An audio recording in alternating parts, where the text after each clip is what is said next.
உயிரோடை தமிழோடு இணைத்திருக்கிறீர்கள் ILC தமிழ். உயிரோடை தமிழில் அன்றர்களே அரசியல் களம். இன்றைய அரசியல் கள நிகழ்ச்சியில் தாயகத்திலிருந்து தாயக உதவியாளர் இரா மைதர் இணைகின்றார். வணக்கம் ராமேந்திரன். வணக்கம் தரண அன்புறவுகளுக்கு முன்னேற வணக்கம். உங்களுக்கு வணக்கத்தை தெரிவித்துக் கொண்டு இன்றைய அரசியல் கள நிகழ்ச்சியில் நாங்கள் அனுரகுமார் திசாநாயக்கனுடைய கட்சி JVP அவர்களுடைய நிலைப்பாட்டை பார்ப்போம். கடந்த வாரம் நாங்கள் தமிழரசு கட்சி அவர்களுடைய நிலைப்பாடுகள், இனி தமிழ் தேசிய மக்கள் முன்னணி சங்கு அவர்களுக்கிடையில் நடைபெற்ற கூட்டு முயற்சிகள் தொடர்பான விடயங்களை பார்த்திருக்கின்றோம். ஆனால் இன்று சற்று வித்தியாசமாக நான் JVPயினுடைய விடயத்தை பார்க்க விரும்புகிறேன். உள்ளூராட்சி தேர்தல் நடந்து முடிந்து ஆட்சி அமைப்பது தொடர்பாக சில விடயங்களை அவர்கள் நகர்த்தும் பொழுது ஒரே ஒரு விடயம் எனக்கு உடனடியாக ஞாபகத்துக்கு வருகின்றது. இராமேந்திரன், அனுரகுமார் திசாநாயக்க அரசு தலைவருக்கான தேர்தலில் போட்டியிடும் பொழுது மற்றும் பொது தேர்தலில் போட்டியிடும் பொழுது அந்த நாட்டை ஊழல் இல்லாத ஒரு நாடாக மாற்றுவேன் என்று வாக்குறுதி வழங்கினார். பல வேலை திட்டங்களை முன்னெடுத்து செயல்பட போவதாக, நாட்டிலிருந்து எடுத்து சென்ற பணத்தை எல்லாவற்றையுமே நான் மீண்டும் கொண்டு வருவேன் என்ற விடயங்களை அவர் அப்பொழுதெல்லாம் சுட்டிக்காட்டி மக்களை ஏமாற்றினார் என்ற விடயங்களை இப்பொழுது தெற்கிலங்கையில் பேசத் தொடங்கிவிட்டார்கள். அது தொடர்பாக நான் கேட்க விரும்பவில்லை. ஆனால் நான் கேட்க விரும்புகின்ற விடயம் என்னவென்று சொன்னால், இப்போ உள்ளூராட்சி சபை தேர்தலில் ஆட்சி அமைப்பது பெரிய ஒரு சிக்கலை ஏற்படுத்தி இருக்கின்றது. தமிழ் கட்சிகளுக்கு மட்டுமில்லை, சிங்கள கட்சிகளுக்கும் இந்த நிலைமையை ஏற்படுத்தி இருக்கின்றது. இங்கே இந்த நிலைமையில் அனுரகுமார் திசாநாயக்கனுடைய JVPயினர் என்ன செய்ய பார்க்கிறார்கள் என்று சொன்னால், இந்த உள்ளூராட்சி சபை அமைப்பதில் பேரம் பேசுகிறார்களாம். சுயேட்சை கட்சிகளோடு பேரம் பேசுவதாகவும் அவர்களுக்கு வேண்டிய அளவு நிதி கொடுப்பது போல் தெரிகின்றது. ஊழலை அளிக்கப் போகின்றோம் என்று ஆட்சிக்கு வந்த JVPயினர் அதே வேலையை வேறு இன்னுமொரு வழியில் அவர்கள் செய்வது இது எவ்வளவு நியாயம் என்று இப்பொழுது மக்கள் கேட்க தொடங்கிவிட்டார்கள். இது தொடர்பாக நீங்கள் என்ன அறிகிறீர்கள்? JVPயினர் அவர்கள் கூறியது போல் ஊழல் இல்லாத கிளீன் ஸ்ரீலங்காவா ஆக்குவதற்கான வழியில் தான் பயணிக்கிறார்களா, அல்லது அவர்களும் அதே பாணியில் தான் பயணிக்கப் போகின்றார்களா? உண்மையிலே நீங்கள் கூறிய விடயம் மிகவும் உண்மைக்கு நெருக்கமான ஒரு விடயத்தை தான் நீங்கள் கூறியிருக்கின்றீர்கள். அவர்கள் எதிர்பார்த்தார்கள் ஜனாதிபதி தேர்தல், பொது தேர்தலை போன்று உள்ளூராட்சியிலும் ஒரு பக்க சாய்வான ஒரு முடிவை நோக்கி நகரும் என்றுதான் அவர்கள் எதிர்பார்த்தார்கள். ஆனால் செப்டம்பர் 21 நவம்பர் 14 தேர்தல்களிலே மக்களுடைய நிலைப்பாட்டுக்கும் ஜூன் 6 நிலைப்பாட்டுக்கும் இடையே பாரிய வேறுபாடு காணப்பட்டது. 6 மாத இடைவெளிக்குள்ளாக 7 மாத இடைவெளிக்குள்ளாக அது ஒரு பாரிய ஒரு வேறுபாட்டை அது காட்டியிருந்தது. அது தமிழரசு கட்சிக்கு எவ்வாறு ஒரு அதிர்ச்சியை ஏற்படுத்தியதோ அதே போன்று தேசிய மக்கள் சக்தி JVPக்கும் அது ஒரு பாரிய ஒரு அதிர்ச்சியை ஏற்படுத்தி இருக்கின்றன. அவர்களுடைய அந்த பிம்பம் ஒரு 6 மாதத்துக்குள்ளாகவே தகர்ந்து போயிருக்கின்றது. அவர்கள் எந்த ஒரு சபைகளிலுமே அறுதி பெரும்பான்மையோடு ஆட்சி அமைக்க முடியாத ஒரு நிலைமை, ஒரு ஒட்டுமொத்த நாடு முழுவதுமே என்று இலங்கையினுடைய நிலவரத்தை எடுத்து பார்த்தால் ஒட்டுமொத்த நாட்டிலே ஒரு தெளிவான அரசியல் சமிக்கையே மக்கள் வழங்காத ஒரு நிலைமை காணப்படுகின்றது. எந்த ஒரு தரப்புக்குமே அறுதி பெரும்பான்மை அவர்கள் வழங்கவில்லை. ஆகவே மக்கள் எல்லா இடங்களிலுமே ஒரு இழுபறியான ஒரு நிலைப்பாட்டை நோக்கித்தான் வந்திருக்கின்றது.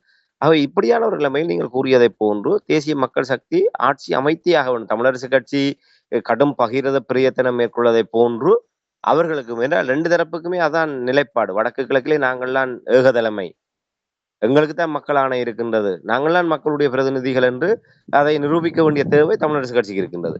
இங்காலே மாற்றம் என்று வந்து எங்களை நாடு முழுவதும் அனுரவு ஒன்று கூப்பாடு போடுகின்ற தரப்பினரான JVPயினருக்கும் அவ்வாறான ஒரு நிலைப்பாடு இருக்கின்றது. பெரும்பாலான சபைகளிலே ஆட்சி அமைத்து அதனூடாக நாங்கள்தான் மக்களுடைய தெரிவு, மக்களுடைய மீட்பர்கள் என்பதாக காட்டிக்கொள்ள வேண்டியிருக்கின்றது.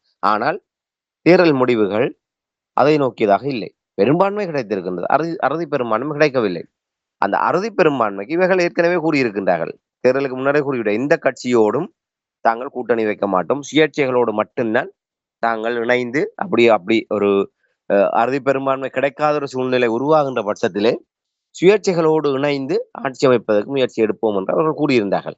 இப்போதும் அதே நிலைப்பாட்டை தான் அவர்கள் கடைபிடிக்கின்றார்கள். ஆனால் அந்த சுயேட்சைகளை பேரம் பேசுவதற்கு அந்த பேரம் பேசியதனூடாக அந்த சுயேட்சைகளுடைய ஆதரவை பெறுவதற்கு அவர்கள் கடுமையாக முயற்சி செய்து வருகின்றார்கள் என்பது தென்னிலங்கை தரப்பு தகவல்கள் மூலமாக நாங்கள் அறியக்கூடியதாக இருக்கின்றது. இது வெறுமனே ஊகத்தின் அடிப்படையிலோ வதந்தியாகவோ அல்லாமல் தென்னிலங்கையிலே இருந்து வருகின்ற நம்பிக்கைக்குரிய தளங்களினூடாக வருகின்ற செய்தி தகவல்களினூடாக அறியக்கூடிய விடயம் ஏவிபி தரப்பு அவ்வாறான முயற்சியிலே ஈடுபட்டிருக்கின்றது என்பதை.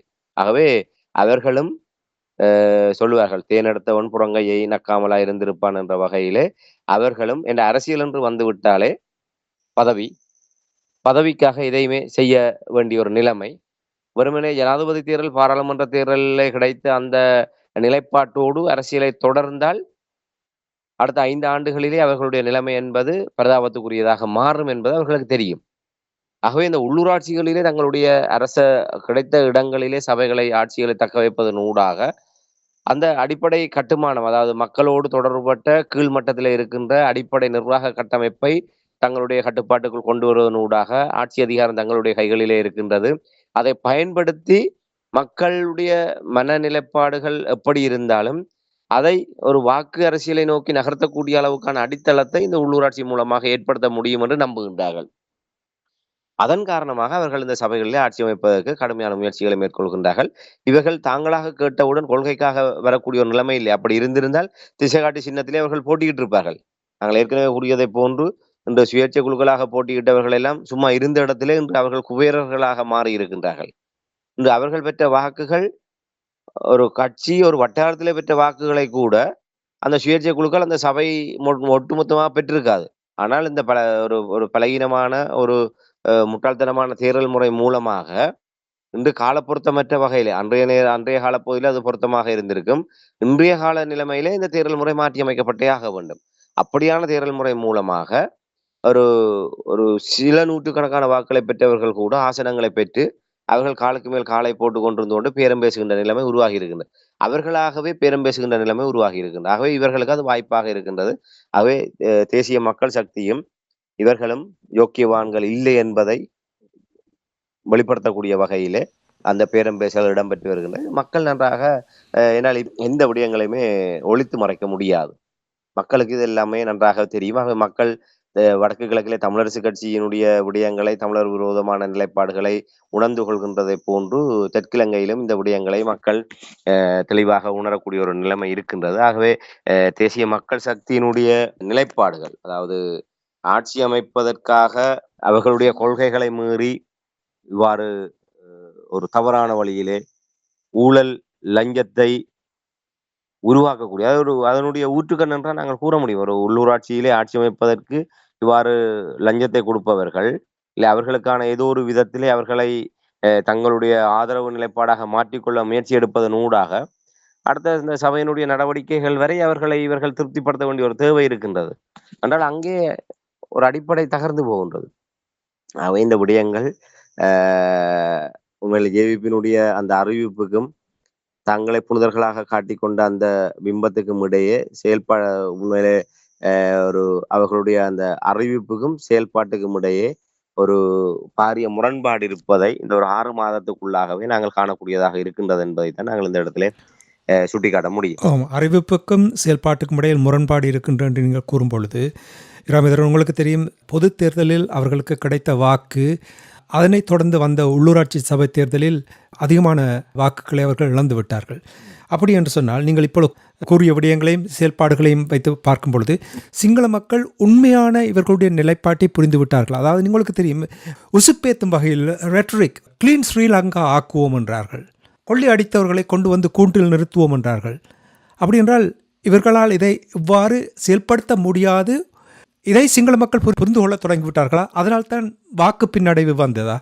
உண்மையில இந்த உள்ளூராட்சி மன்ற தேர்தலிலே கடந்த நவம்பர் மாதம் 14ஆம் தேதி கிடைத்த வாக்குகளில் விட இந்த 6 மாதங்களிலே கிட்டத்தட்ட நான் நினைக்கின்றேன் 23 லட்சம் வாக்குகள் ஒரு வீழ்ச்சியை இவர்கள் சந்தித்திருக்கின்றார்கள் என்று நம்புகின்றேன். நான் நினைக்கிறேன் அந்த தரவுகள் சரியாக இருந்தால் அது 23 லட்சம் வாக்குகளை இவர்கள் இழந்திருக்கின்றார்கள். அது ஒரு மிகப்பெரிய ஒரு பின்னடைவாகத்தான் பார்க்க முடியும். இதை சிங்கள மக்கள் எவ்வளவு தூரம் உணர்ந்திருக்கின்றார்கள் இல்லை என்பதை நாங்கள் இங்கே பதிவு செய்வதற்கு முன்னர் இப்ப நீங்களும் அதில் உடன்படுவீர்கள் என்று நம்புகின்றேன். என்னை பொறுத்தவரையிலே இந்த தேசிய மக்கள் சக்தி அரசாங்கத்திடம் நாட்டினுடைய ஆட்சி அதிகாரத்தை ஒப்படைக்கின்ற போது, நாங்கள் ஆரம்பத்திலே கூறியதைப் போன்று ஒரு 10 ஆண்டுகள் இவர்களுடைய கைகளிலே இருந்தால், அதாவது நாங்கள் தமிழர் விவகாரம் என்பதை புறம் தள்ளிவிட்டு, ஏனால் அது எப்போதுமே ஒற்றையாட்சி அரசியலமைப்பை ஏற்றுக்கொண்டு, அந்த அலகுக்கு கீழாக இதை கொண்டு நடத்துபவர்களிடம் நாங்கள் அதை எதிர்பார்க்க முடியாது. அந்த யதார்த்த புறநிலையை புரிந்து கொண்டு, தமிழர் விவகாரத்தை தவிர்த்துவிட்டு, சிங்கள தேசம் என்கின்ற அதனுடைய ஆட்சி தலைமை என்ற ஒரு விடயத்தை நாங்கள் பார்ப்போமாக இருந்தால், தேர்தலுக்கு முன்னரும் இந்த விடயத்தை தான் நாங்கள் பதிவு செய்தோம். இன்று அதைத்தான் பதிவு செய்கின்றோம்.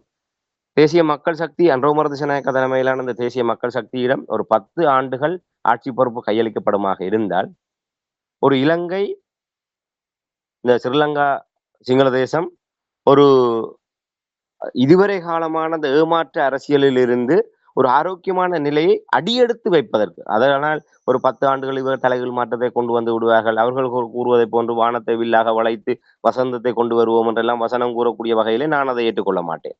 ஆனால் எல்லோருமே விரும்புகின்ற உண்மையான ஒரு மாற்றத்துக்கான ஒரு அடியை, அந்த அடித்தளத்தை இவர்கள் உருவாக்குவார்கள்.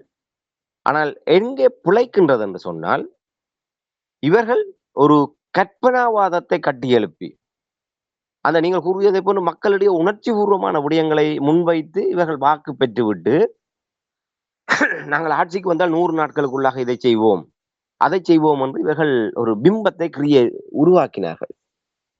ஆனால் அதை மக்களுடைய எதிர்பார்ப்பு என்பது ஒரு நீண்டகால அரசியல் ஏமாற்றம். ராஜபக்சேகளுடைய காலத்திலே அது உச்சம் தொட்டது. ஆகவே அந்த உண்மையில சொல்லுவார்கள், அந்த ஒரு காஞ்ச மாடு கம்புல விழுந்ததை போன்று சொல்லுவார்கள். அதே போன்று மக்களுடைய எதிர்பார்ப்பு என்பது அவ்வளோ ஒரு பெரிய ஒரு துன்பத்திலிருந்து விழுந்தவர்கள், ஒரு பாலைவனத்திலிருந்து வந்தவர் ஒரு ஒரு ஒரு நீர்நிலையை கண்டோ, இல்லை ஒரு மரநிழலை கண்டவுடன் எவ்வாறு ஒரு துடிதுடித்து ஓடிப்போய் அந்த இதை நீரை பருகுவதற்கோ, இல்லை அந்த இணலை அனுபவிப்பதற்காக முற்படுவார்களோ, அதே போன்ற நிலையிலே மக்கள் உடனடியாக ஒரு மாற்றம் வேண்டும் என்று அவர்கள் எதிர்பார்க்கின்றார்கள். ஆறுதல் வேண்டும் என்று எதிர்பார்க்கின்றார்கள். அதற்கு இவர்கள்தான் காரணம். இவர்களுடைய தேர்தல் வாக்குறுதி அதுவாகத்தான் இருந்தது. நீங்கள் கூறியதைப் போன்று நாங்கள் அதை செய்வோம், இதை செய்வோம் என்று கூறினார்கள். இன்று நாட்டிலிருந்து கொள்ளையடித்து செல்லப்பட்ட பணத்தை நாட்டுக்கே கொண்டு வருவோம், மக்களுக்கே வழங்குவோம் என்று கூறினார்கள். இன்று எந்தவித நடவடிக்கையும் எடுக்கவில்லை. சில பூச்சாண்டிகள் மட்டும் மேற்கொள்ளப்பட்டது. கடந்த நல்லாட்சி காலத்திலும் இவ்வாறான பூச்சாண்டிகளாம் மேற்கொள்ளப்பட்டது. ராஜபக்சேக்களுடைய, அதாவது மஹிந்த ராஜபக்சனுடைய மனைவி சிலந்தி ராஜபக்ச உள்ளிட்ட ராஜபக்ச குடும்பத்தினர் நீதிமன்றத்து படிகளிலே ஏற்றப்பட்டார்கள். அவர்கள் கைது செய்யப்படுவதாக பூச்சாண்டி காட்டப்பட்டது. பின்னர் விடுவிக்கப்பட்டார்கள். இப்ப இது ஒன்றுதான் நடந்தது. அந்த அரசியல் பழிவாங்கல் நடவடிக்கை ஊடாக இவ்வாறாக நீதிமன்றங்கள் ஊடாக அவர்கள் ஒரு சட்ட நெருக்கடிக்கு உள்ளாக்கப்படுகின்றார்கள் என்ற பிம்பம் கட்டியெழுப்பப்பட்டு பின்னர் அவர்கள் கண்டுகொள்ளாமல் விடப்பட்டார்கள். அதே போன்ற ஒரு நிலைமைதான் இந்த ஜேவிபியினுடைய அரசாங்கத்திலும் ஆரம்ப நாட்களிலே இந்த ராஜபக்சேக்கள் ஒரு சட்ட நெருக்கடிக்கு உள்ளாக்கப்படுகின்றார்கள் என்று இன்று என்ன நடைபெறுகின்றது? ஒன்றுமே இல்லை. இப்ப இந்த ஏமாற்றங்கள்லாம் மக்கள் அதிலிருந்து வெளிவருவதற்கு காரணம். ஆனா ஒரு ஆரோக்கியமான ஒரு மாற்றத்தை எதிர்பார்ப்பவர்கள் ஒரு குறுகிய காலத்துக்கு சாத்தியமே இல்லை என்று இவர்கள்லாம் கூறினார்கள். இன்று எரிபொருட்கள் மீதான வரி குறைக்கப்பட வேண்டும். அந்த வரி குறைக்கப்பட்டால் இன்று பழைய மாதிரி 150 ரூபாய்க்கு குறைவான விலையிலே பெட்ரோலை விற்பனை செய்ய முடியும் என்று கூறினார்கள். இன்று அவர்கள் எதிர்த்தரப்பாக இருக்கின்ற போது கூறிய விடயத்தை இந்த ஆளுங்கட்சியாக வந்து நிறைவேற்ற முடியவில்லை. மின்சார கட்டணத்தையும் அதே போன்ற ஒரு விடயத்தை கூறினார்கள். இன்று அதையும் நாங்கள் இவ்வளவு குறைக்க முடியும், அதற்கான வழிமுறைகள் இருக்கின்றது. இன்று என்ன சொல்கின்றார்கள்? இந்த அரசு இயந்திரத்தை கொண்டு செல்வதாக இருந்தால் அதெல்லாம் தேவை என்று. அந்த எரிபொருள் மீது விதிக்கப்படுகின்ற வரியின் மூலம்தான் அரசு இயந்திரத்தை கொண்டு நடத்த வேண்டி இருக்கின்றது. ஆகவே அதை நாங்கள் எடுப்பில குறைக்க முடியாது, படிப்படியாகத்தான் குறைக்க முடியும் என்று. ஆகவே அதான் சொல்வதற்கும் செய்வதற்கும் உள்ள வித்தியாசம் இதுதான். அவர்கள் உண்மையை கூறி மக்களிடம் வாக்கு பெற்றிருந்தால் இப்படியான சடுதியான ஏமாற்றத்தை இவர்கள் சந்தித்திருக்க வேண்டிய, வாக்குச்சரிவை சந்தித்திருக்க வேண்டிய அவசியம் வந்திருக்காது. இவர்கள் அதிகமாக தங்களை ஒரு சூப்பர் ஹீரோவாக முன்னிலைப்படுத்தி, இந்த திரைப்படங்களில் வருகின்ற ஒரு அசகாய சூரனை போன்று அந்த ஒரு விரல் அசைவிலே மாற்றங்கள் ஏற்படுத்தக்கூடிய வகையிலான ஒரு சூப்பர் ஹீரோவினுடைய நிலைப்பாட்டிலே இவர்கள் தங்களை அன்றகுமார திசாநாயக்காவையும் அவர் தலைமையிலான தரப்பையும் இவர்கள் மக்கள் மத்தியிலே கட்டியெழுப்பி விட்டார்கள். அதன் காரணமாகத்தான் இன்று அது எதுவுமே நடைபெறவில்லை என்று இன்று அவர்கள் விரலை அசைக்கின்றார்கள். இந்த மாற்றம் வராத, வெறும் காத்துத்தான் வருகின்ற நிலைமை இருக்கின்றது. ஆகவே மக்கள் அந்த கண்கட்டு வித்தியை நம்புவதற்கு தயாராக இல்லை. என்றால் ஏதாவது ஒரு அதிசயம் இல்லை ஏதாவது ஒரு மாயாளம் நடக்க வேண்டும். அந்த மாயாளத்தை நிகழ்த்த முடியாதவர்களாக, இல்ல அந்த மந்திரத்தை மறந்தவர்களாக தான் இவர்கள் காணப்படுகின்றனர். அதன் காரணமாக தான் மக்களுடைய ஏமாற்றம். அவை நான் இப்ப ஒட்டுமொத்தமாக அந்த ஏமாற்றத்துக்கு இவர்கள் அ தான் காரணம். அதாவது இவர்கள் ஒரு செயலற்றவர்கள், தகுதியற்றவர்கள் என்ற ஒரு நிலைப்பாட்டோடு நாங்கள் இதை பார்க்க முடியாது. இவர்கள் தாங்களாகவே அதிகபட்சமாக தங்கள் மீதான எதிர்பார்ப்பை அ ஏற்படுத்தி விட்டார்கள். அதை ஆட்சிக்கு வந்ததுக்கு பிற்பாடாவது இவர்கள் வெளிப்படையாக மக்கள் மத்தியில் அறிவித்திருக்க வேண்டும். நாங்கள் ஒரு ஆட்சி அதிகாரத்தை ஒரு கைப்பற்றி இருக்கிற நிலைமையிலே நாட்டினுடைய பொருளாதார நிலைமை அந்த சொல்வார்கள் வெள்ளை அறிக்கை என்று. அப்படியான ஒரு நிலைப்பாட்டை மக்கள் மத்தியிலே இவர்கள் அறிவித்திருக்க வேண்டும். நாட்டினுடைய நிலைமை இதுவாக இருக்கின்றது. கஜானா இப்படியான ஒரு ஒரு பலவீனமான நிலைமையில இருக்கின்றது. நாங்கள் இந்த இடத்திலிருந்து இதை கொண்டு செல்ல வேண்டுமாக இருந்தால் முதலில் ஒரு நிலையான இடத்துக்கு கொண்டு வர வேண்டும். அதுக்கு கொண்டு வருவதாக இருந்தால் நாங்கள் சில விடயங்களை இந்த போக்கில் தான் செய்தாக வேண்டும். இன்று சர்வதேச நாணய நிதியத்துடன் மேற்கொள்ளப்பட்ட உடன்பாடு மீள பரிசீலனைக்கு உள்ளாக்கப்படும் என்று சொல்லி சொன்னார்கள். இன்று எந்தவித நடவடிக்கையும் இல்லாமல் அவர்கள் சர்வதேச நாணய நிதியம் விதிக்கின்ற நிபந்தனைகளுக்கு உட்பட்டு அவர்கள் இழுக்கின்ற இழுப்புக்கெல்லாம் இந்த அரசாங்கம் சென்று கொண்டிருக்கின்றது. இதெல்லாம் மக்கள் ஏனால் இவர்கள் தான் கூறினார்கள். இப்ப மக்கள் தாங்களாக ஒன்றும் கூறவில்லை. தாங்களாக ஒன்றும் எதிர்பார்க்கவில்லை. இவர்கள் கூறிய விடயத்தை இவர்களே செய்ய முடியாது போகின்ற போது, அதை எதிர்த்தரப்புகள் அரசியலுக்காக அதை பூதாகரப்படுத்துகின்ற போது, அது மக்கள் மத்தியில கொஞ்சம் ஒரு ஏமாற்றம் வருகின்றது. ஆனால் அதற்காக இவர்கள் ஒரு அ இதற்கு தகுதியானவர்கள் இல்லை என்று நாங்கள் கருதிவிட முடியாது. இந்த அவர்கள் சில அடையாளபூர்வமான சில நடவடிக்கைகளை எடுத்தார்கள். அதை தொடர்ந்து முன்கொண்டு செல்வதற்கு அரசியல் ரீதியாக இவர்களுக்கு ஒரு பலம் தேவைப்படுகின்றது. அந்த பலத்தை அடைவதற்கு இவர்கள் தடுமாறுகின்றார்கள். அந்த தடுமாற்றம் தான் இதற்கெல்லாம் காரணம் என்று நான் உறுதியாக நம்புகின்றேன். என்றால் அவர்கள் ஒரு மூழ்கி கொண்டிருக்கின்ற கப்பலை ஒரு கட்டுப்பாட்டுக்குள் கொண்டு வருவது என்பதே பெரும் சவாலானது. அந்த கட்டுப்பாட்டுக்குள் கொண்டு வந்ததற்கு பிற்பாடுதான் அதை தொடர்ந்து முன்கொண்டு பயணிப்பதற்கோ இல்லை அதை சரி செய்து கொண்டு அதில் இருப்பவர்களை மீட்பதற்கோ நடவடிக்கை எடுக்க முடியும். இப்போது அந்த சுழலில சிக்கிய இல்லை பாரிய துளை விழுந்து நீரிலே மூழ்கின்ற நிலைமையில இருக்கின்ற ஒரு கப்பலை இவர்கள் ஒரு தங்களுடைய கட்டுப்பாட்டுக்குள் கொண்டு வருவதற்கு முன்னர் இவர்கள் தாங்களாகவே தாங்கள் கூறிய வாக்குறுதிகள் மூலமாகவே இவர்கள் வீழ்த்தப்பட்டு கொண்டிருக்கிறார்கள் என்பதைத்தான் நாங்கள் இந்த இடத்திலே கூற முடியும். இது இந்த இடத்திலே தான் பேராசை பெருநட்டம் என்பதைத்தான் நாங்கள் இந்த இடத்திலே சுட்டிக்காட்ட முடியும். ராமதரன் ஆட்சி அமைத்த பொழுது இவர்கள் நிறைய வாக்குறுதிகளை வழங்கினார்கள். நிறைவேற்ற முடியாது என்று தெரியுமோ தெரியாது, ஆனால் எதிர்பார்ப்புகளை நம்பிக்கையையும் ஏற்படுத்தினார்கள் மக்கள் மத்தியில். உங்களுக்கு தெரியும், பொருளாதார நெருக்கடி, மக்கள் விலை கொடுத்து வாங்கும் பொழுது, அதிகமான விலை கொடுத்து வாங்கும் பொழுது அவர்களால் வாழ்க்கை தரத்தை கட்டுப்பாட்டுகள் வைத்திருக்க முடியாது, பசி பட்டினியில் போக வேண்டிய நிலைமை. அப்போ இவர்கள் அந்த எதிர்பார்ப்புகளை ஏற்படுத்தியது, வாக்குறுதிகளை வழங்கியது, நிறைவேற்ற முடியாது. அதாவது இலங்கை தீவில் உங்களுக்கு தெரியும், பொருளாதார வளர்ச்சி இல்லை. பொருளாதார வளர்ச்சிக்கு சரியான கட்டமைப்புகளை உருவாக்கி சரியாக அதை பயன்படுத்த உங்களுக்கு தெரியும், இராணுவத்தினருக்கு எவ்வளவு தொகையான பணத்தை ஒதுக்குகிறார்கள். இந்த நிலைமை தொடரும் மட்டும் அங்கே பொருளாதார வளர்ச்சி வராது. பிராந்திய நிபுணர்களே ஏற்கனவே கூறுகிறார்கள், 10 ஆண்டுகளுக்கு மேல் எடுக்கும், இவர்கள் சரியாக செயல்படுத்தினால்தான் பொருளாதார வளர்ச்சி வரும் என்று. பொருளாதார வளர்ச்சி வரவில்லை என்று சொன்னால் இவர்கள் நிச்சயமாக இந்த ஊழல் தொடர்பாக சிந்திக்கவே முடியாது. ஏனென்றால் மக்கள் உடனடியாக வீதிக்கு வந்து விடுவார்கள் என்று இப்பொழுது பயப்பட்டு கொண்டிருக்கிறார். அது மட்டும் இல்லாமல் அவர்களுடைய கட்சிக்கிடையில் இப்பொழுது பிளவு வந்திருப்பதாக, அதாவது ஹரணி அவர்களுடன் ஒரு தரப்பினர் பேசுவதாகவும் அனுரகுமார திசாநாயக்கனுடன் இன்னொரு தரப்பினர் பேசுவதாகவும் அவர்களுக்கிடையே பிளவு வந்திருப்பது போல் தெரிகின்றது. அப்போ இது எல்லாமே நம்பிக்கையை முன்வைத்து இவ்வாறான விடயங்களை வாக்குறுதிகளை வழங்கியது இவர்களுக்கு இப்பொழுது பின்னடைவை ஏற்படுத்துவதற்கான நேரம் வந்திருக்கின்றதா? உண்மைதான் நீங்கள் கூறியதை போன்று இப்போது அங்கே தேசிய மக்கள் சக்தி என்பது ஜேவிபியும் அவர்களோடு இணைந்த ஒரு சில தரப்புகளும் இணைந்தான் தேசிய மக்கள் சக்தி. உண்மையிலே பிரதமராக இருக்கின்ற ஹரணி அமரசூரிய கூட அவர் தன்னுடைய ஒரு கலாநிதி பட்டத்துக்காக ஜேவிபியினருடைய அந்த மறுபக்கங்களை ஆய்வாக மேற்கொண்டு தான் அவர் பட்டம் பெற்றவர். இன்று அப்படிப்பட்ட ஒருவர் அந்த அரசாங்கத்துக்கு பிரதமராக இருக்கின்றார் என்றால் அவர்களுக்குள் இருக்கின்ற அந்த முரண்பாடுகள், அவர்களுடைய நிலைப்பாடுகளை நன்றாகவே புரிந்து கொள்ளக்கூடியதாக இருக்கின்றது. இன்று அவர்கள் கூறினார், இன்று பிரதமர் ஹரணி அமரசூரிய பதவியேற்ற பிற்பாடு 5ஆம் ஆண்டு புலமை பரிசில் பரீட்சை இல்லாமல் செய்வோம் என்று அறிவித்தார்கள். ஆனால் எல்லோருமே மகிழ்ச்சி அடைந்தார்கள், பெற்றோர்கள் எல்லாருமே, மாணவர்களுடைய எல்லோருமே. ஏனால் அந்த ஒரு சிறு வயதிலே அவர்களுக்கு அதிகமான சுமைகளை சுமத்தக்கூடிய வகையிலே, அவர்களுக்கு ஒரு மனச்சுமை ஏற்படுத்தக்கூடிய வகையிலே தான் அந்த புலமை பரிசில் பரீட்சை என்பது உருமாற்றம் அடைந்திருக்கின்றது. அதனுடைய நோக்கம் என்பது வேறாக மாறி இன்று அது ஒவ்வொரு அந்த ஒரு குருவியினுடைய தலையிலே பனங்காய வைப்பதை போன்று அந்த 10 வயது பாலகர்களிடையே ஒரு பெரும் கனவையும், பெரும் நெருக்கடிகளையும் அவர்களை உண்ணாமல், உறங்காமல் தனியார் கல்வி நிலையங்களையும், புத்தகங்களுக்கு பின்னாலேயுமே அவர்களுடைய வாழ்க்கையை சிதைக்கின்ற வகையிலே தான் அந்த புலமை பரீட்சையினுடைய நிலைமை மாறி இருக்கின்றது. அவ்வாறு தான் கட்டமைக்கப்பட்டிருக்கின்றது. ஒரு ஒரு பாடசாலை ஒரு பிராந்தியத்தை எடுத்துக்கொண்டால், அந்த பிராந்தியத்திலே ஒரு உயர்தரமான பாடசாலை என்ற ஒரு நன்மதிப்போடு இருக்கின்ற பாடசாலைகள், இந்த வெட்டுப்புள்ளிக்கு மேலான மாணவர்களைத்தான் அவர்கள் எடுத்துக்கொள்வார்கள். ஆகவே அந்த பாடசாலைக்கு நாங்கள் செல்ல வேண்டுமாக இருந்தால், எப்படியேனும் இந்த வெட்டுப்புள்ளியை எடுக்க வேண்டும். இல்லை இந்த இந்த 5ஆம் ஆண்டு புலமை பரிசிலில் அந்த வெட்டுப்புள்ளிக்கு அதிகமாக புள்ளிகளை எடுத்து சித்தி அடைந்தால் மட்டும்தான் பெற்றோர்களுடைய கௌரவங்கள் பாதுகாக்கப்படும் என்ற ஒரு ஒரு நிலைமை உருவாகி இருக்கின்றது. சமூக அந்தஸ்து என்று முன்னர் எங்களுடைய காலங்களில், உங்களுடைய காலங்களில் எல்லாம் நாங்களாகவே பாடசாலைக்கு சென்றோம். நாங்களாகவே கல்வி நிலையங்களுக்கு சென்றோம், வந்தோம். அங்கே பெற்றோருடைய வகிபாகம் என்பது வீட்டிலே இருந்து கொண்டு அதை கண்காணிக்கின்ற, ஊக்கப்படுத்துகின்ற நிலைப்பாடாக இருந்தது. இன்று பெரும்பாலான பெற்றோர் மடத்தியால கணக்கிலே வீதிகளிலே அந்த த பாடசாலைகளுக்கு முன்னாகவும், கல்வி நிலையங்களுக்கு முன்னாலும் காவல் இருக்கின்ற ஒரு நிலைமை உருவாகி இருக்கின்றது.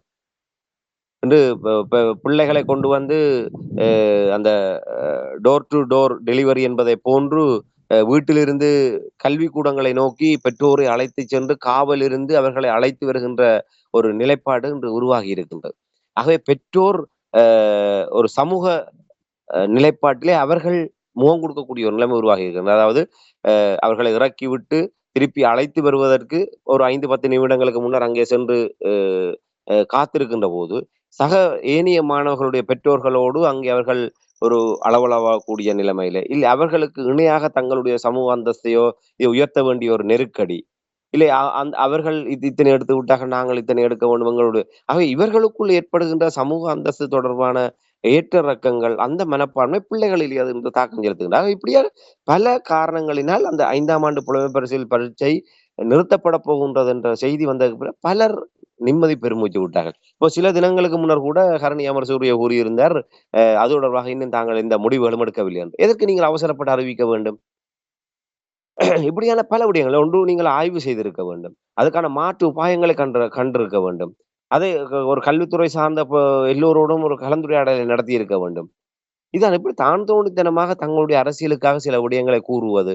கூறிவிட்டு அதை மீள நடைமுறைப்படுத்த முடியாமல், செயல்படுத்த முடியாமல் திணறுவது. இந்த நிலைமை அந்த தலைமைக்குள்ளும். ஜனாதிபதி அன்ரோமர் திசாநாயக்கா தலைமை அங்க ஒரு இரட்டை தலைமை அங்கு உருவாகி இருக்கின்றது. பிரதமர் ஹரணி அமரசூரியவுக்கு பின்னால் அந்த ஒரு ஒரு ஒரு ஒரு விதமான ஒரு ஒரு தரப்பு அங்கு உருவாகி இருக்கின்றது. அதேபோன்று அன்ரோமர் திசாநாயக்கா தலைமையிலான ஒரு இருதுருவ அரசியல் அங்கு உருவாகி இருக்கின்றது. ஆகவே இதெல்லாம் அ எப்படி இவர்கள் சமாளிக்கப் போகின்றார்கள்?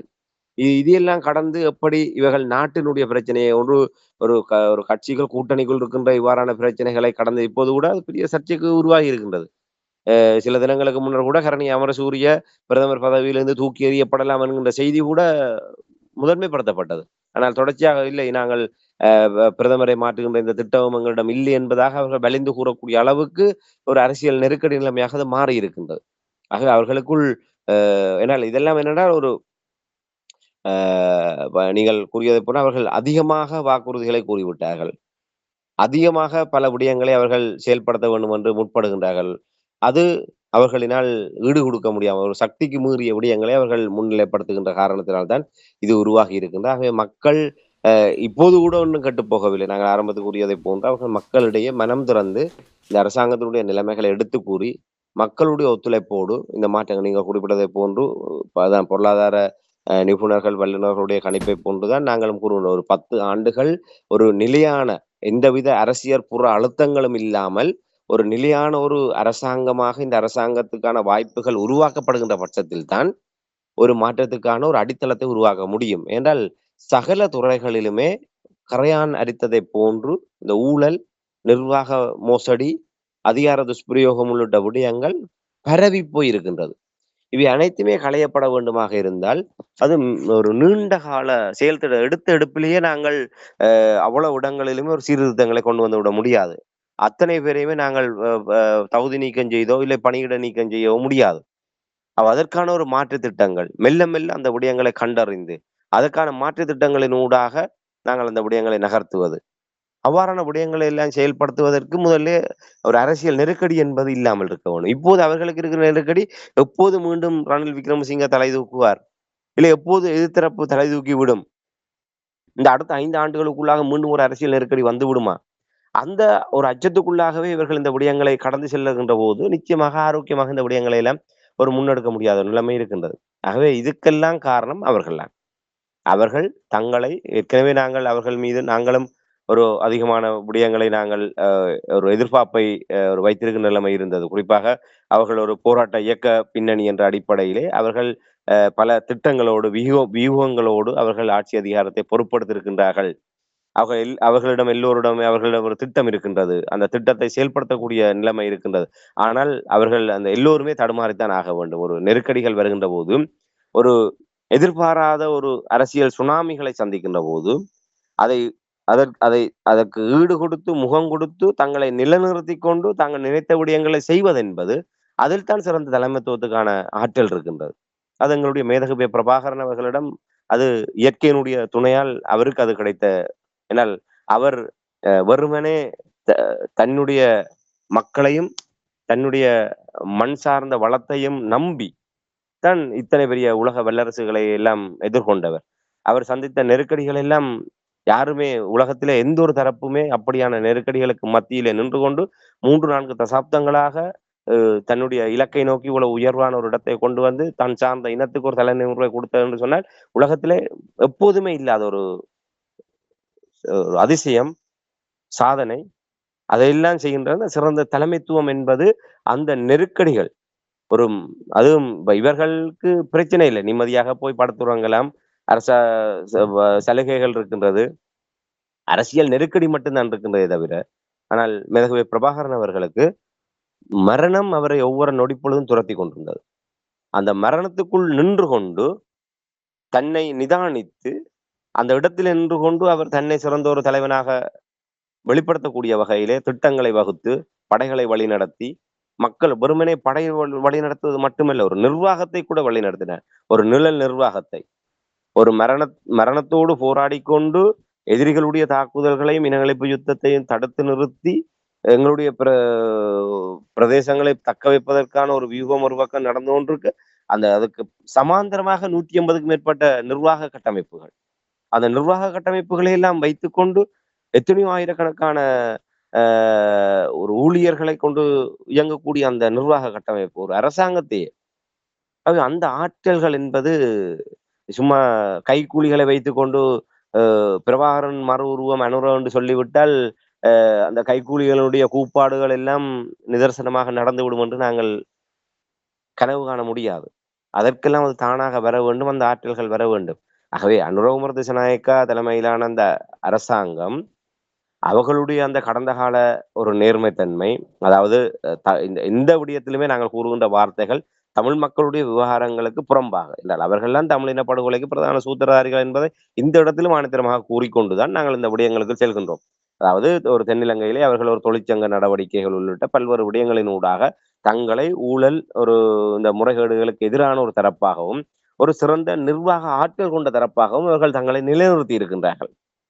அந்த ஒரு எதிர்பார்ப்பு தான். இந்த இந்த இந்த இந்த துறைகளை, இந்த சங்கங்களை, இந்த தொழிற்சங்கங்களை இவ்வாறு வினைத்திறனாக நடத்தி, ஒரு நட்டத்திலே இயங்கிய ஒரு தொழிற்சங்கத்தை இவர்கள் வினைத்திறனாக நடத்தி, அதுக்கு கீழ்ப்பட்ட தொழிலாளர்களுடைய ஒரு வாழ்க்கையிலே ஒளியேற்றியவர்கள்.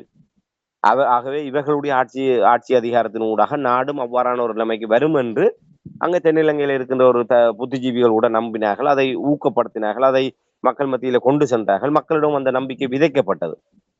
ஆனால் அதற்கு தகுதியானவர்களாகத்தான் இருக்கின்றார்கள். ஆனால் அரசியல் ரீதியாக வருகின்ற அந்த அரசியல் நெருக்கடிகள், அந்த அரசியல் சுனாமிகளை எதிர்கொண்டு அந்த இலக்கு நோக்கி நகர்வதிலே இவர்களுக்கான ஆற்றல்கள் என்பதுதான் நாங்கள் இதில் பொருத்தி பார்க்க வேண்டிய இடமாக இருக்கின்றன. ஆகவே இது அவர்கள் அந்த விரலுக்கு மிஞ்சிய வீக்கம் என்பதை போன்று அவர்கள் அதிகமாக இது விடயங்களை வெளிப்படுத்தி விட்டார்கள். அதன் காரணமாக அதை எதிர்கொள்ள முடியாது திணறிக் கொண்டிருக்கின்றார்கள். ஆகவே மக்கள் உடனடியான ஒரு மாற்றத்தை நீங்கள் குறிப்பிட்டதை போன்று மிகப்பெரிய ஒரு ராஜபக்சேகளுடைய காலத்திலே, அதற்கு பின்னால் ரணில் விக்ரமசிங்கவுடைய காலத்திலும் மக்கள் சந்தித்த நெருக்கடிகள் என்பது இன்னும் ஒரு மீள முடியாத ஒரு துயர நிலைமைதான் இருக்கின்றது. இன்றும் இலங்கை ஒரு விளிம்பு நிலையிலே வறுமையின் பிடியில் தான் இருக்கின்றது. ஒரு மேலோட்டமாக சர்வதேசம் ஒரு இலங்கையை தங்களுடைய சுயநல காரணங்களுக்காக அந்த வறுமையின் பாதிப்பு தொடர்பான புள்ளிவிவரங்களிலிருந்து அவர்கள் காத்துக் கொண்டிருக்கின்றார்கள். அதாவது தற்காத்துக் கொண்டிருக்கின்றார்கள். உண்மை நிலவரம் என்பது மக்களுடைய உழைக்கும் ஆற்றல் என்பது மட்டுப்படுத்தப்பட்டிருக்கின்றது. மக்களுடைய நாளாந்த வருமானம் என்பது அதுக்கான வழி இல்லாமல் இருக்கின்றது. மக்களுடைய உழைக்கும் திறன் என்பது அதிகமாக இருந்தாலும், அந்த உழைக்கும் திறன் மூலமாக வருமானத்தை ஈட்டிக் கொள்கின்ற தன்மை என்பது மிக குறைவான நிலைமை இருக்கின்றது. ஒரு நாளாந்த வாழ்க்கை செலவை விட அவர்களுடைய ஊதியம் என்பது மிக குறைவாக இருக்கின்றது. ஆகவே அதற்கான வாய்ப்புகள் உருவாக்கப்படவில்லை. ஒரு கிராம மட்டத்திலிருந்து மக்களுக்கான அந்த ஜீவனோபாயத்தை தக்க வைப்பதற்கான தொழில்துறைகள் உருவாக்கப்படவில்லை. அதற்கான திட்டங்கள் வகுக்கப்படவில்லை. எதுவுமே இல்லாமல் மக்கள் இப்படியாக ஒரு அல்லாடுகின்ற நிலைமை இருக்கின்றது. இப்போதும் மக்கள் ஒரு வறுமையின் பிடியில் தான் இருக்கின்றார்கள். இன்று அ ராஜபக்சேகளுடைய காலத்திலே எப்படியான ஒரு நிலைமை இருந்ததோ, அப்படியான ஒரு நிலைமையில் தான் மக்களுடைய அன்றாட நிலைமைகள் இருக்குது. ஆகவே அது மேலும் ஒரு நெருக்கடி மிகுந்த வருகின்ற போது, இந்த இவர்கள் சின்ன சின்ன விடயங்களிலே இவர்கள் மீது நம்பிக்கை இருந்தால் கூட, ஒட்டுமொத்தமாக தங்களுடைய எதிர்ப்பை காட்டக்கூடிய ஒரு நிலைமையை நோக்கித்தான் மக்கள் தள்ளப்படுவார்கள் என்பதை தான் இந்த இடத்திலே நாங்கள் பதிவு செய்ய முடியும். சரி, மிகவும் சுருக்கமாக ஊழல் அளிப்போம் என்றார்கள், அது முடியாமல் போய்விட்டது. இப்பொழுது அவர்கள் கூட லஞ்சம் கொடுக்க வேண்டிய நிலைமை ஏற்பட்டிருக்கின்றது. கிளீன் ஸ்ரீலங்கா ஆக்குவார்கள் என்று சொன்னார்கள், அதற்கும் இப்பொழுது சாத்தியமில்லை. பொருளாதார நெருக்கடியிலிருந்து மீளுவதற்கான எந்த ஒரு அறிகுறிகளும் காணப்படவில்லை. 5 ஆண்டுகள் ஆட்சி தாக்கு பிடிக்கும் என்று நம்புகிறீர்களா, அல்லது ஆட்சி கவிழும் என்று நம்புகிறீர்களா? இது நாங்கள் உண்மையிலே இந்த விடயத்தை கூறுவதாக இருந்தால், அ அவர்களுடைய கைகளில் தான் இதற்கான பதில் இருக்கின்றது. அவர்கள் இப்போது கூட தங்களுடைய நிலையை, இந்த நாட்டினுடைய நிலையை பகிரங்கமாக நாட்டு மக்களுக்கு எடுத்தியம்பி, மக்களுடைய ஒரு அறிதலுக்கு, புரிதலுக்கு உட்பட்டு இவர்கள் இந்த விடயங்களை முன்கொண்டு செல்வார்களாக இருந்தால், இந்த அரசியல் நெருக்கடிகளிலிருந்து இவர்கள் தப்பித்துக் கொள்ளலாம். இல்லை, அந்த விடயங்களுக்கு செல்லாமல் தொடர்ந்தும் தங்களை ஒரு ஏமாற்று அரசியலுக்குள் புகுத்தி, தங்களை ஒரு ஒரு மிதமிஞ்சிய கதாநாயகனாக இவர்கள் காட்டிக்கொள்ள முற்படுவார்களாக இருந்தால், ஏனால் முன்னாள் ஜனாதிபதி ரணில் விக்ரமசிங்கே அவர்கள் மிக ஆணித்தரமாக ஒரு 6 மாதங்களா இந்த ஆட்சியினுடைய ஆயுட்காலம். 6 மாதங்களுக்கு பின்னர் மீண்டும் எங்களுடைய ஆட்சிதான். எங்களை தேடித்தான் வருவார்கள். தன்னைத் தவிர வேறு எவராலும் இந்த நாட்டை மீட்க முடியாது. இப்போது கூட ஐக்கிய தேசிய கட்சியினுடைய தரப்பிலே அதைத்தான் ஒரு மந்திரமாக சொல்லிக் கொண்டிருக்கின்றார்கள். மீண்டும் எங்களுடைய கைகளிலே ஆட்சி அதிகாரம் வருகின்ற நாள் தொலைவிலே இல்லை என்று. இன்று அதைத்தான் இந்தியா உள்ளிட்ட தரப்புகள் ஊக்குவித்துக் கொண்டிருக்கின்றது. ஐக்கிய தேசிய கட்சியையும், ஐக்கிய மக்கள் சக்தியையும் இணைத்து அதனூடாக ஒரு அரசியல் நெருக்கடியை அனுர் அரசாங்கத்துக்கு ஏற்படுத்தலாம் என்ற ஒரு நடவடிக்கைகளை அவர்கள் மேற்கொண்டு வருகின்றார்கள். ஆனால் அந்த முயற்சிகள் ஏதோ ஒரு விதத்திலே ஒரு தாமதமாக கொண்டிருக்கிறது. ஆகவே ஒன்று இவர்களுடைய இயலாமை என்பதற்கு அப்பால் சர்வதேச புறநிலை என்பது, இலங்கையை மையப்படுத்திய அந்த சர்வதேச புறநிலை என்பது அதை ஊக்குவிக்கக்கூடிய வகையில் தான் இருக்கின்றது. அன்ரோமர திசாநாயக்க அரசாங்கம் ஒரே சம நேரத்திலே எல்லா தரப்பையும் திருப்திப்படுத்தி விட முடியாது. உள்ளூர் அரசியலையும் அவர்கள் தக்க வைத்து விட முடியாது. இதன் காரணமாக அந்த அதிருப்தி அடைகின்ற சர்வதேச தரப்புகள் அவர்கள் நிச்சயமாக மீண்டும் ஒரு, என்றால் உங்களுக்கு தெரியும், போருக்கு ஒத்துழைப்பு வழங்கிய அதே நாடுகள் மீண்டும் ஒரு தடவை ராஜபக்சேகள் ஆட்சி அதிகாரத்துக்கு வந்தபோது அடுத்த 5 ஆண்டுகளுக்குள்ளாக அவர்களை மாற்றுவதற்கு திட சங்கற்பம் பூண்டார்கள். 2015 அவர்கள்தான் இந்தியா அமெரிக்கா தலைமையிலான கூட்டணி தான் ராஜபக்சேகளை வீழ்த்தி, இந்தியாவுடைய போரைத்தான் ராஜபக்சேகள் செய்தார்கள், அமெரிக்காவுடைய போரைத்தான் ராஜபக்சேகள் செய்தார்கள். ஆனால் அவர்களே இணைந்து அவர்களை வீழ்த்தி விட்டு ஒரு அரசாங்கத்தை கொண்டு வருகின்ற அளவுக்கு இலங்கையினுடைய நிலைமை மாறியது. மீண்டும் இந்தியா அமெரிக்கா சேர்ந்து கொண்டு வந்த நல்லாட்சி அரசாங்கத்தையே மீண்டும் அதை ஒரு குழப்ப நிலைமையை கொண்டு வந்து விட்டு திருப்பி ஒரு 5 ஆண்டுகளுக்கு முன்னராக கவிழ்த்து அதே தரப்பை கொண்டு வந்து மீண்டும் பதவியில் ஏற்றுவதற்கு அமெரிக்கா அதுக்கு முன்னுவதற்கும் ஒரு சூழ்நிலைகள் மாறியது. பின்னர் அமெரிக்கா இந்தியா தரப்பு இந்த அரசாங்கத்தை பாதுகாத்தது. ஆனால் அமெரிக்கா அறகலையை ஊக்குவித்து ராஜபக்சேகளை தோற்கடித்து மீண்டும் ரணிலை கொண்டு வந்தார்கள். மீண்டும் அவர்களையே தக்க வைக்க முடியாத அளவுக்கு இந்தியா மிகப்பெரிய ஒரு நெருக்கடிகளை கொடுத்தது. பின்னர் ஒரு ஆட்சி மாற்றம் ஏற்பட்டது. ஆகவே இந்த விடயங்கள் எல்லாம் ஒரு ஆடுபுலி ஆட்டம் என்பது இலங்கை தீவை பொறுத்தவரையில இவர்கள் அந்த ஆப்பளத குரங்கினுடைய கதையாகத்தான் இந்த நிலைமை மாறும். எவருமே இந்த இதிலிருந்து விதிவிலக்கல்ல. ஆகவே எந்த ஒரு ஆட்சியாளராக இருந்தாலும் இலங்கை தீவிலே உண்மையாக இந்த இனச்சிக்கலை தமிழ் மக்கள் தங்களுடைய அரசியல் தலைவிதியை தாங்களே தீர்மானிக்கக்கூடிய ஒரு சுய அதிகாரத்தோடு தமிழ் மக்கள் வாழக்கூடிய நிலையை எந்த தரப்பு ஏற்படுத்துகின்றதோ ஏற்படுத்துவதற்கு உளப்பூர்வமான முயற்சிகளை எடுக்கின்றார்களோ அந்த புள்ளியிலிருந்து தான் இந்த நெருக்கடிகளை எல்லாம் கடக்க முடியும். ஆனால் அப்படியான ஒரு நிலைமை இலங்கை தீவு என்று இப்படியான ஒரு நெருக்கடி நிலைமைக்கு இருப்பதற்கான காரணம் தமிழ் மக்கள் புறக்கணிக்கப்படுகின்றமை, தமிழ் மக்கள் இரண்டாந்தர பிரஜைகளாக நடத்தப்படுகின்றமை, தமிழ் மக்கள் இன ரீதியாக ஒடுக்கப்படுகின்றமை, இவை அனைத்துமே தடுத்து நிறுத்தப்பட்டு அது இல்லாமல் தமிழ் மக்கள் தங்களுடைய ஒரு சுய அதிகாரத்தோடு இங்கே வாழக்கூடிய ஒரு நிலைமையை நோக்கி இவர்கள் கூட அந்த இலக்கை நோக்கி எப்போது அடியெடுத்து வைக்கின்றார்களோ அப்ப மற்ற விடயங்களிலிருந்து ஓரளவு பாதுகாக்கக்கூடிய ஒரு நிலைமை உருவாகும். அரசியல் சூழல் மாறும், சர்வதேச சூழல் வேறு விதமாக மாறும். இந்த 2 பக்க நிலைப்பாட்டை இவர்கள் சரியான முறையில பேணாவிட்டால் நிலைமை இவர்களுடைய கைகளிலும் இல்லை, எங்களுடைய கைகளிலும் இல்லை. 3ஆம் தரப்பாக இருக்கின்ற வெளித்தரப்பு, அதாவது ஒரு புறசக்திகள் இலங்கையினுடைய, அதாவது 2.25 கோடி மக்களுடைய தலைவிதியை அவர்கள்தான் தீர்மானித்துக் கொண்டிருக்கின்றார்கள். அந்த நிலைமை மாற வேண்டுமாக இருந்தால் இவர்கள் ஒரு மக்களோடு இணைந்ததாக, தமிழ் மக்களை இணைத்துக் கொண்டதாக, தமிழ் மக்களுடைய மனங்களை வெல்வதோடு மட்டுமல்லாமல் தமிழ் மக்களுடைய மனங்களிலே இவர்கள் இருக்கின்ற அந்த வேணவாவை புரிந்து கொண்டவர்களாக இந்த ஆட்சி அதிகாரத்தில் இருப்பவர்கள் என்று நடக்கின்றார்களோ அப்போதுதான் இந்த சாபக்கேட்டுக்கு ஒரு முடிவுக்கு வரும் என்பதை தான் இந்த இடத்துல நாங்கள் சுட்டிக்காட்ட முடியும். நன்றி ராமேந்திரன். நிச்சயமாக நாங்கள் தேர்தல் நடந்த ஆரம்ப காலத்திலேயே கூறியிருந்தோம், தமிழ் மக்களுக்கு ஒரு சரியான அரசியல் தீர்வு சுவிட்சர்லாந்து போன்ற நாடுகள் இருக்கின்ற தீர்வு போல் முடிவுக்கு வருவார்களாக இருந்தால் அந்த இலங்கை தீவை ஒரு சுபிட்ச பாதைக்கு எடுத்து செல்லக்கூடிய வகையில் தமிழ் மக்கள் கூட தங்களுடைய பகுதியில் வடக்கு கிழக்கில் பொருளாதார வளர்ச்சிக்கான முதலீடுகள் செய்யும் பொழுது இலங்கை தீவே சுவிட்சம் பெறக்கூடிய ஒரு சந்தர்ப்பம் இருக்கின்றது. ஆனால் அது பற்றி அவர்கள் சிந்திப்பதாக இல்லை. அவர்களுடைய சிந்தனையாவுமே எவ்வாறு ஆட்சியில் இருப்பது, எவ்வாறு தமிழ் மக்களை அடக்கி வைத்திருப்பது என்பதுதான். அவர்கள் இந்த நிலைமையை தொடர்ந்தால் மாற்றம் வரப்போவதில்லை. அது மட்டுமில்லாமல் உங்களுக்கு தெரியும், அந்த நாட்டில் போர், அதாவது விடுதலை புலிகளுக்கு எதிரான போர் முடிவுக்கு வந்துவிட்டது, அழித்தொழித்து விட்டோம் என்று 16 ஆண்டுகளுக்கு முன்னதாக கூறினார்கள். ஆனால் இதுவரையில் அவர்கள் ஒதுக்குகின்ற நிதி, வரவு செலவு திட்டத்தினூடாக ஒதுக்குகின்ற நிதியினுடைய தொகை மிகவும் மிகவும் அதிகமாக இருக்கின்றது. பிரித்தானியாவில் இருக்கின்ற இராணுவத்தை விட ஸ்ரீலங்காவில் இருக்கின்ற இராணுவத்தினருடைய தொகை அதிகம் என்று சொல்லி கேட்கும் பொழுது கேலிக்கூத்தாகத்தான் இருக்கிறது. நன்றி ராமேந்திரன். அனுரகுமார் திசாநாயக்கனுடைய அரசாங்கம் எதிர்நோக்குகின்ற பிரச்சனைகள், உள்ளூராட்சி சபை தேர்தல் தொடர்பான விடயங்களையும் உயிரோடை தமிழ் உறவுகளோடு பயந்து கொண்டமைக்காக அன்பர்கள் சார்பாக நன்றியை கூறிக்கொண்டு மீண்டும் இன்னும் ஒரு நிகழ்ச்சியில் இணைந்திருப்போம். அதுவரைக்கும் நன்றி, வணக்கம்.